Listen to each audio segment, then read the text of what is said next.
Bonsoir à tous et bienvenue. Il y a une recrudescence des attaques terroristes dans les États de l'AES. Après la ville de Dibo au Burkina Faso, c'est au tour de la localité Pekenewan au Niger de subir une attaque ce 25 mai 2025.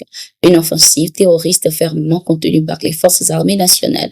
Malheureusement, cette attaque a fait des victimes tant parmi les morts que les blessés. Ces actions des terroristes interviennent à un moment crucial où les États du Sahel mettent sur pied des stratégies pour développer la Confédération AES. Que se passe-t-il concrètement? Didier Noureddine Alouyou, expert en communication pour le changement de comportement social, analyste et journaliste, nous éclaire sur la situation.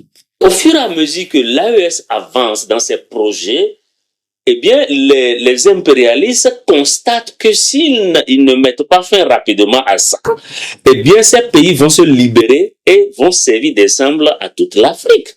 Et c'est pour ça que ces derniers temps, ils font tout pour mettre la pression, pour faire échouer c'est toute l'AES qui est visée. Mais vous savez que sur un terrain de jeu, il faut forcément attaquer. Si vous prenez le football par exemple, il faut bien observer et voir de quel côté le gardien est faible. Et c'est par là qu'il faut envoyer les tirs. Yes. C'est comme ça qu'il faut interpréter la pression sécuritaire qui est faite aujourd'hui sur le Burkina Faso.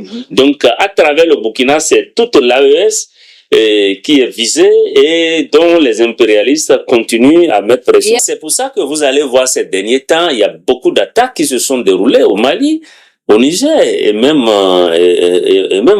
quelquefois au Mali. Ainsi donc, tout ce que l'AES peut faire pour se développer, ça ne plaît pas aux impérialistes. Parce qu'en réalité, ce qu'il faut expliquer aux Africains, c'est que ce qui se joue aujourd'hui à l'AES, c'est la survie de l'Afrique qui est en jeu. Et il est important que les Africains de tous bords confondus, viennent en aide aux citoyens et aux régimes qui sont en place actuellement dans l'AES et qui sont en train de se battre contre le diable en quelque sorte. Donc, si imaginez-vous que aujourd'hui que la lutte que l'AES est en train de mener puisse réussir et que l'AES sorte carrément des précarés, sorte carrément de la domination, de l'influence française et se libère complètement. Et aujourd'hui, ce qu'ils sont en train de faire, c'est une grande première. Au Mali, le journaliste Seydou Oumar Traoré a été placé sous mandat de dépôt ce 26 mai 2025. Son arrestation fait suite à des accusations d'offense publique envers un chef d'État étranger, en l'occurrence le général Mamadi Doumbouya, le président de Guinée, via un système informatique.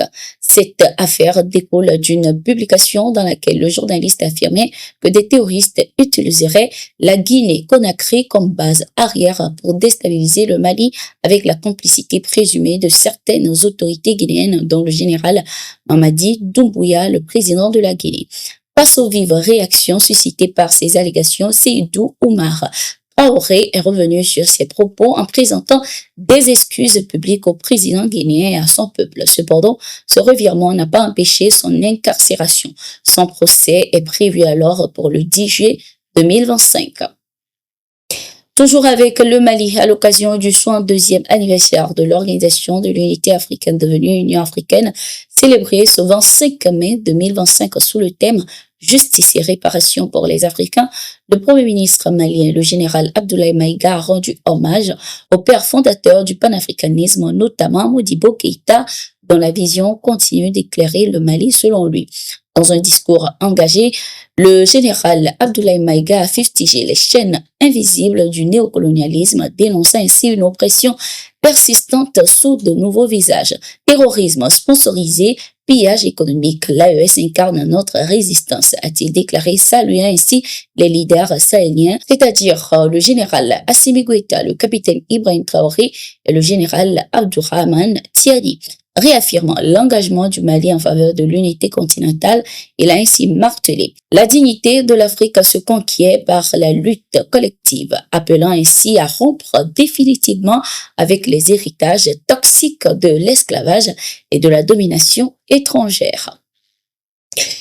En visite officielle en Guinée-Bissau, le président tchadien Mamadi Tristebi a reçu la médaille Amilcar Cabral, la plus haute distinction du pays en reconnaissance de ses efforts pour renforcer la coopération bilatérale. Cette décoration lui a été remise par son homologue Umaro Sissoko Embalo.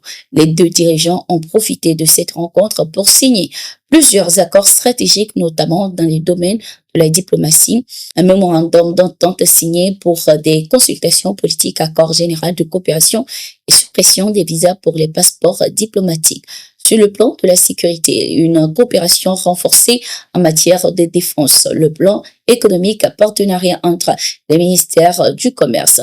Le président Umaro Sissoko Embalo a salué par la même occasion la dynamique coopération entre les deux pays, tandis que le maréchal Déby s'est félicité des relations historiques d'amitié et de coopération entre N'Djamena et Bissau. Au Nigeria à présent, un kamikaze a été neutralisé alors qu'il tentait de perpétrer un attentat devant une caserne militaire à Abuja au Nigeria, a confirmé l'Agence nationale de gestion des urgences.